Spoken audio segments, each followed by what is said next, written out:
Fala pessoal que acompanha o Jota Sobrenatural, tudo bem com vocês? Numa festa de adolescentes com bastante bebida, normalmente as coisas não saem muito bem. Agora imagine nessa mesma festa uma brincadeira de possessão, sim, de falar com os mortos. Não poderia dar nada certo, não é mesmo? É justamente essa a premissa do filme Fale Comigo, que estreou essa semana em cinemas de todo o Brasil. Após a vinheta, eu dou mais detalhes sobre esse filme tão esperado. Solta a vinheta aí, Black. Tudo bem, deixa que eu solto.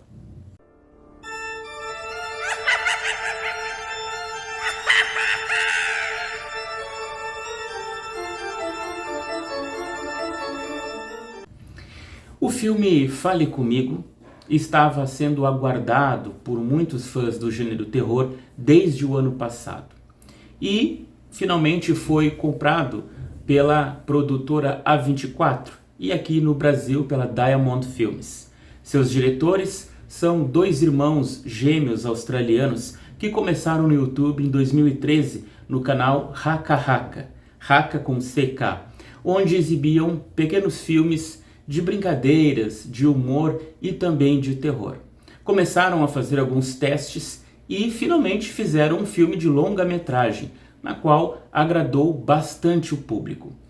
Um dos irmãos, o Danny, diz a respeito de uma situação pessoal dele, que aos 16 anos ele sofreu um acidente de carro. E ao sangrar muito, os médicos lhe disseram que a sua coluna poderia estar rompida. Ele então passou a tremer muito, pois temia perder sua vida. Nessa hora, a sua irmã chegou até o local e agarrou a mão dele, dando-lhe conforto, consolando. E ele disse: a conexão com alguém que você ama pode ser uma coisa muito poderosa. E foi a partir daí que ele começou a associar essa conexão com a mão. E ao fazer o filme, ele explica que a conexão com pessoas de verdade ou outras pessoas do outro mundo também são fortes conexões. O tema do filme principal mostra a conexão entre Sophie Wilde, a Mia, personagem Mia principal, que perdeu a mãe há cerca de 2 anos. E justamente no aniversário da morte da mãe, ela é convidada por um grupo de amigos a participar de uma nova experiência. Quem vai? Eu vou. Não pode segurar por mais de 90 segundos, entendeu? O que acontece depois disso? Fale comigo! Fale comigo! Vão querer ficar. Dizem eles, sem saber na verdade no filme mostrar a origem correta, que foi encontrada uma mão embalsamada de um médium. Outras vezes eles dizem que a mão é de um satanista. Mas a questão é que a escultura em formato de mão está ali para fazer uma mediação com o mundo espiritual. De forma semelhante à brincadeira do copo ou o tabuleiro Ouija, este instrumento também possibilitaria a comunicação com os mortos, só que seria um contato mais direto. Da mesma forma que você, ao cumprimentar alguém, você está entrando num acordo ou num pacto.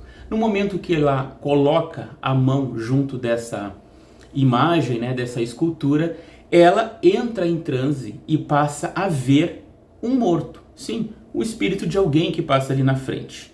E dizendo as palavras "fale comigo", este espírito então se manifesta. Agora, se ela der continuidade à brincadeira, ela vai dizer: deixo você entrar. E é aí que o espírito toma posse dela, ou de outras pessoas que estão na mesma brincadeira, e começa a ter muitas coisas estranhas ali acontecendo. É isso que acontece com a personagem principal. E ela, a Mia, também, por ter perdido a mãe, ela já tentou morar com o pai, mas não deu certo, acabou ficando distante, e ela mora com a sua amiga, que no filme é a Jade, a atriz Alexandra Jensen, e a mãe dela, a atriz Miranda Otto, que fez vários outros filmes, como por exemplo O Senhor dos Anéis, Annabelle 2 e também O Mundo Sombrio de Sabrina. E além da amiga e a mãe dela, a Mia mora junto com Riley, o irmão mais novo da Jade, o Joey Bird. E é na volta de todas as pessoas que o filme se desenrola. Acende a vela para abrir o portal e apaga para fechar. Põe a mão nela. E agora diz: fale comigo.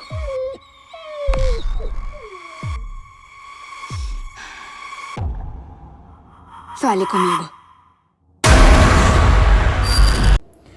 O filme se torna interessante porque ele vai construindo a história dos personagens de uma forma bastante alegre, até chegar no ápice, que é a comunicação com os mortos. E não faz muito uso de jump scare, que são aqueles sustos, sabe, do nada, e a pessoa fica mais apavorada por causa dos sustos. Nesse filme não, a tensão é construída até chegar no ápice. E o final do filme é bastante interessante, dá margem para uma continuidade de filme. Com certeza vai ter uma nova sequência. Agora, talvez você se pergunte de onde será que os diretores tiraram essa ideia, né, de uma mão segurar a mão e daí então começar a falar com os mortos. Bem, não podemos ter certeza de onde eles tiraram essa ideia, mas existe um termo, não sei se vocês já ouviram falar, chamado de mão da glória. O que era essa mão da glória? Bem, as primeiras citações para a mão da glória datam do ano de 1440 e o nome pegou mesmo a partir de 1770. Ela vem do francês main de gloire, que é a designação de uma raiz chamada de mandrágora. E a mandrágora é uma planta muito antiga, que as raízes dela são em formato de um homem, né, de um ser humano, com 5 membros, né, tipo a cabeça, os braços e as pernas, ou então você pode imaginar que é como se fosse uma mão. E a mandrágora era utilizada na feitiçaria antiga e também para muitos outros tipos de cura. Inclusive até mesmo na Bíblia, no livro de Gênesis, Raquel, esposa de Jacó, por não ter filhos, ela procura uma raiz de mandrágora. Bom, mas o que isso tem a ver com a mão de glória? Bem, conta-se a lenda que a mão de glória, na verdade, era a mão de um enforcado que foi decepada. Sim, ela precisava ser decepada quando o enforcado estivesse de pendurado.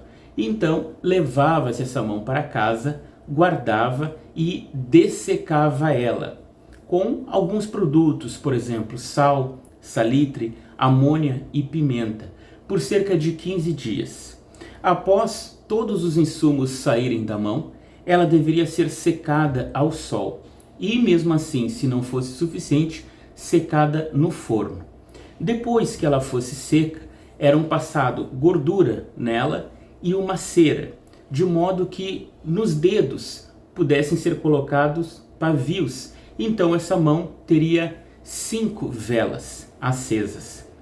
Essa era uma forma. A outra forma era fazer dessa mão um castiçal, segurando uma vela, só que uma vela feita de gordura do morto e também de cera de abelha. Qual era o objetivo disso? Bom, muitas pessoas diziam que o seu portador ficava invisível perante os outros.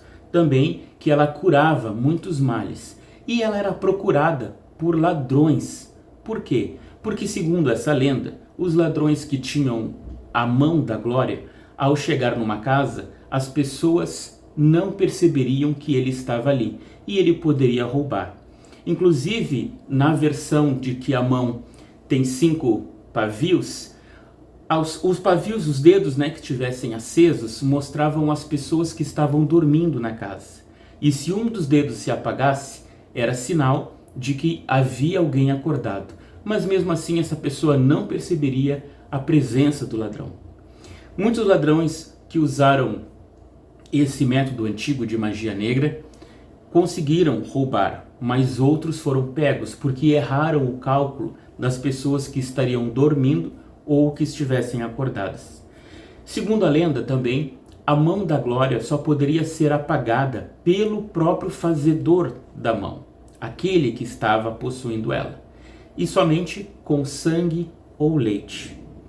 É interessante notar que a única mão da glória que restou até hoje está no Museu da Inglaterra, chamado Whitby, em North Yorkshire. Lá, segundo conta a história, o portador era um criminoso, não se sabia quem, mas foi encontrado na parede de uma casa antiga. E aquela pessoa que encontrou, chamado Joseph Ford, doou depois essa mão para o museu no ano de 1935. Então, essa mão aí está lá no museu na Inglaterra, uma das muitas que existiu no passado.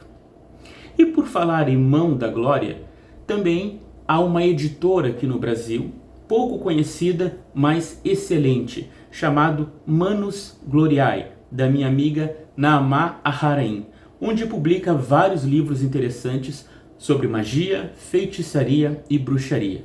Se é do seu agrado, vou deixar o link aqui embaixo no Instagram para você entrar em contato com tais livros da Manus Gloriae. E aí, já assistiu o filme? Não assistiu ainda? Então, dê uma mãozinha para se conectar com o passado e você vai ver o filme e tirar as suas conclusões, se ele é assustador ou não. Até mais, pessoal!